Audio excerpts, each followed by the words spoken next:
माँ, तुम्हारे पास सोने का एक हार था ना, वह हार तुमने किसे दिया है? छोटी भाभी को या बड़ी भाभी को? कुछ दिनों के लिए अपने मायके आई सोनम ने आज अचानक अपनी माँ सुधा जी से पूछ लिया। अचानक बेटी का यह सवाल सुनकर सुधा जी मुस्कुराई। बेटा, मैंने अपने गहने अपनी बहुओं में बांटे तो नहीं है, लेकिन वह हार मैंने तुम्हारी बड़ी भाभी के पास रखा है। अब तो पापा के गुजर जाने के बाद आप अपने कानों में बालियां भी नहीं पहनती माँ। अब मन नहीं करता बेटा। मैंने तो अपने कंगन और अंगूठियां भी उतार दी है, वह तो मैं देख ही रही हूं माँ, लेकिन आपके वो सारे गहने है कहां? सोनम की जिज्ञासा अपनी जगह कायम थी और सुधा जी के चेहरे की मुस्कान अपनी जगह।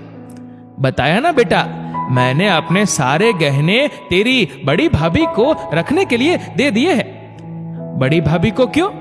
बेटा, तेरी बड़ी भाभी काफी समझदार है, घर को अच्छे से संभालना जानती है, इसलिए मैंने अपने गहने भी उसे ही संभाल कर रखने के लिए दे दिए हैं। माँ, आप बहुत भोली हो।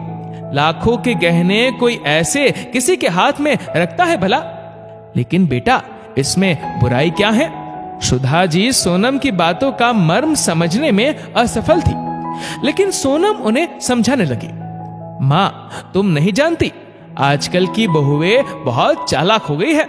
अभी कुछ दिनों पहले की ही बात है, मेरी बुआ सास को उनकी लाडली बहू ने लाखों का चूना लगा दिया। मैं कुछ समझी नहीं, आखिर हुआ क्या था? आप ही की तरह उन्होंने भी अपने सारे गहने अपनी बहू को रखने के लिए दिए थे, लेकिन मांगने पर बहू ने गहने वापस करने से साफ इनकार कर दिया। सोनम की बात गौर से सुनती सुधा जी का मन दुखी हो गया, लेकिन सोनम उन्हें आगे बताने लगी। लाख रोने गिड़गिड़ाने के बावजूद उनकी बहू टस से मस नहीं हुई। हार थक कर उन्हें खाली हाथ ही संतोष करना पड़ा। बेटा, ये तो बहुत बुरा हुआ उनके साथ। सुधा जी को सोनम की बुआ सास के लिए काफी अफसोस हो रहा था, लेकिन सोनम ने लगे हाथ अपनी माँ को सलाह दी।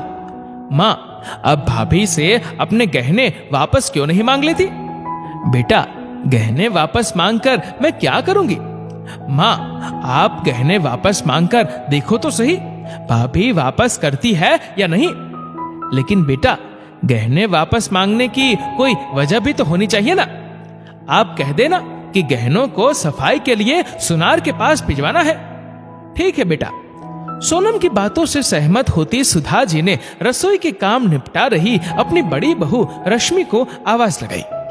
बहू, जरा मेरे गहनों का डब्बा तो लेकर आना। यूं अचानक अपनी सास द्वारा गहनों का डब्बा मांगने पर रोशनी को तनिक हैरानी हुई, लेकिन बिना कोई सवाल किए रश्मि रसोई का काम छोड़ झटपट अपने कमरे में जाकर अलमारी का ताला खोलकर अपनी सास के गहनों का डब्बा उठा लाई। मम्मी जी, आपने सारे गहने इसी डब्बे में रखकर दिए थे ना? हाँ बहू, लाओ, ये गहने मुझे दे दो। ये कहते हुए सुधा जी ने अपने गहनों का डब्बा अपने हाथों में थाम दिया।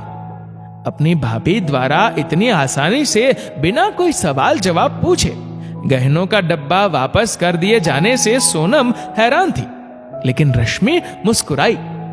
मम्मी जी, डब्बा खोलकर देख लीजिए, सारे गहने मौजूद है या नहीं? कहीं कोई गहना मेरी अलमारी में ही तो नहीं रह गया ना? अपनी बहू की बात मानकर सुधा जी ने सोनम के सामने ही अपने गहनों का डब्बा खोल दिया।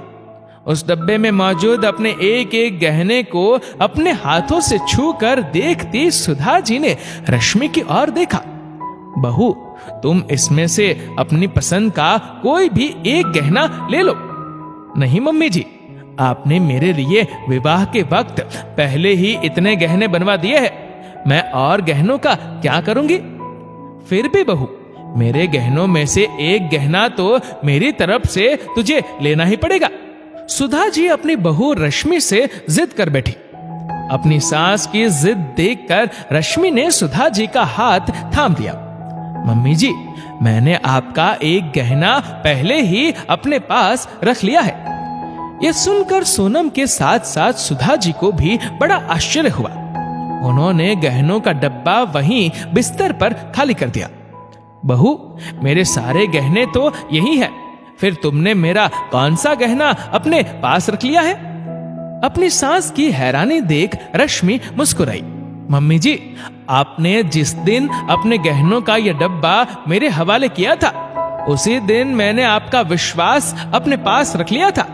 आपके विश्वास से बढ़कर मेरे लिए इस दुनिया में कोई गहना नहीं है मम्मी जी।